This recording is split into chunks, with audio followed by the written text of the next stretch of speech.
Toda vez que eu vejo uma cerca assim, eu me lembro da minha infância. A minha casa ficava numa esquina e do outro lado a rua.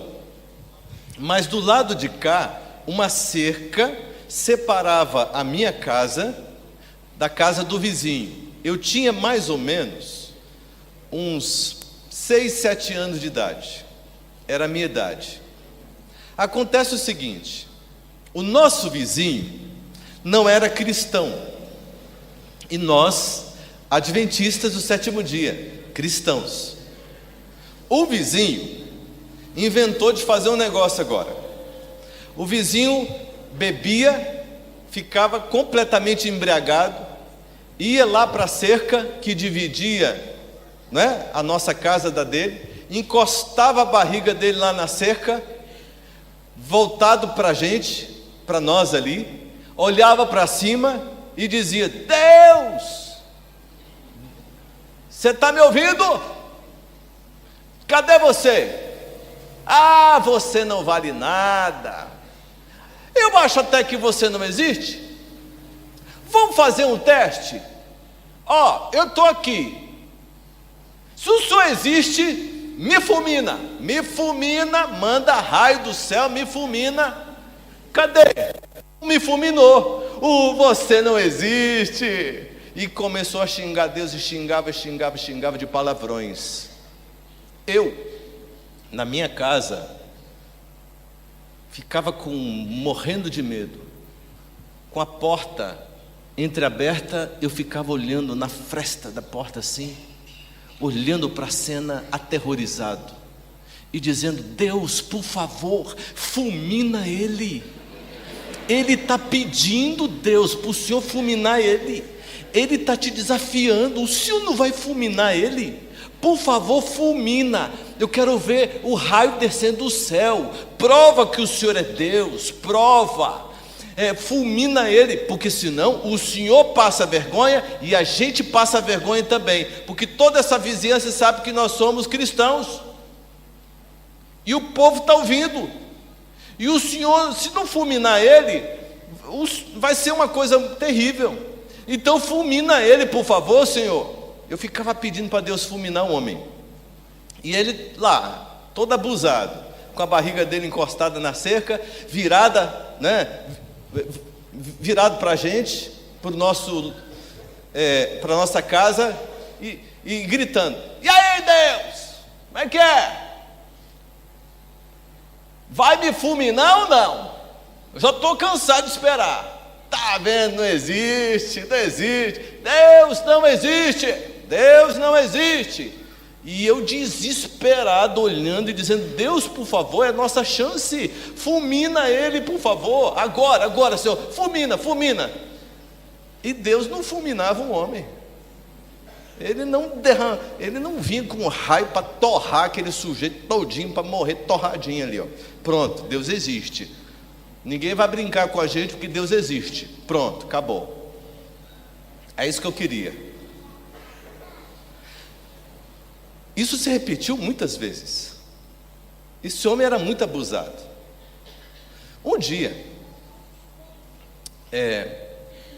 eu casei, saí de casa, obviamente, fui morar em outra cidade. Minha mãe nos convidou para um almoço, e eu cheguei em casa, abracei meus pais. Alguns anos depois, muitos anos depois, não é? Eu casei, eu tinha 22 anos de idade, a minha esposa 19. Temos 25 anos de casados, 25 anos de alegria, de felicidade. E eu cheguei, casadinho novo, a minha mãe me recebeu e disse: Filho, eu tenho uma notícia para você. Que notícia, mãe? Você lembra do seu Antônio? Eu falei: lembro. Aconteceu alguma coisa com ele? Morreu. Eu disse: meu Deus, ele foi fulminado? Eu fiquei preocupado, porque será que Deus atendeu minha oração de lá daquela época? Meu Deus, porque eu ficava pedi tanto para Deus fulminar aquele homem, para Deus atender o apelo dele, que ele pedia para ser fulminado. Eu disse: mãe do céu, me conta o que aconteceu, me relate aí o que aconteceu. Minha mãe começou a contar a história. Minha mãe e o meu pai fizeram de tudo para levar Jesus para esse homem. Tentou visitar, convidou para a igreja, uma vida tentando sensibilizar o coração desse homem e nada. O homem só enchendo a cara e desafiando a Deus. Aí ele passou muito mal, foi no médico. O médico disse: se beber de novo, seu corpo não vai aguentar. Ele disse: tá bom, tá bom. Saiu do hospital, passou no bar e bebeu de novo. Voltou para casa e não aguentou. Passou mal, desmaiou e foi socorrido pela filha. Só a filha estava em casa. Foi levado para o pronto-socorro. E vocês sabem como é que é pronto-socorro, né? Você chega, já é atendido rapidamente, já te levam lá para uma sala especial, te coloca deitado, vem um monte de médicos cuidar de você, não é assim? Não, lá também não. Então, ele ficou no corredor, morrendo de dor, desesperado de dor, agonizando de dor, a sua filha do lado sem saber o que fazer com ele, e ele estava padecendo ali, desesperado. Mas um irmão evangélico estava com a sua Bíblia debaixo do braço, fazendo um trabalho missionário no hospital. E de repente ele olhou e viu o sofrimento do seu Antônio. Ele não conhecia o seu Antônio, mas viu que o homem estava sofrendo muito, ali no chão, no corredor. E ele se sentiu tocado pelo Espírito Santo. Vai lá e fala com ele. E ele foi. Chegou perto do seu Antônio e disse assim, e perguntou assim: o senhor já aceitou a Cristo Jesus como seu único Salvador? Olha a pergunta dele. O seu Antônio olhou para o irmão e disse assim: seu crente sem vergonha, suma daqui! Você não respeita nem alguém que está doente? Suma daqui com o seu Deus e com tudo, eu não quero saber disso. E começou a xingar palavrões. Aí o irmão disse: não, tudo bem, não precisa ficar alterado, tudo bem, eu só te fiz uma pergunta, tranquilo. Se afastou, e seu Antônio, com esse jeito suave, manso, ficou lá praguejando, até que ele ficou quietinho. E o irmão está aqui olhando o comportamento, está vendo a situação, está pensando: eu não vou voltar lá para falar com esse camarada não. Aí o Espírito Santo disse para ele: é para voltar, é para falar com ele, para fazer um apelo para ele. Tá bom, eu volto. Aí ele voltou lá, o irmão chegou perto do seu Antônio e disse assim: se o senhor aceitar Cristo Jesus como seu Salvador, as suas dores vão até melhorar, o senhor vai ficar bem. Aceite, porque o senhor não sabe o futuro, o senhor nem sabe se vai morrer. Aceite Jesus como seu Salvador. O seu Antônio olhou para ele e disse: suma daqui, disse o monte, com o seu Deus, e vai embora com tudo e suma. Pronto. Aí, tá bom. Só que o Espírito de Deus continuou tocando o coração do irmão. E quem anda com o Espírito Santo é diferente. O Espírito de Deus mandou ele voltar pela terceira vez. Volta lá e faça um apelo para ele. Tá bom, senhor, tá bom.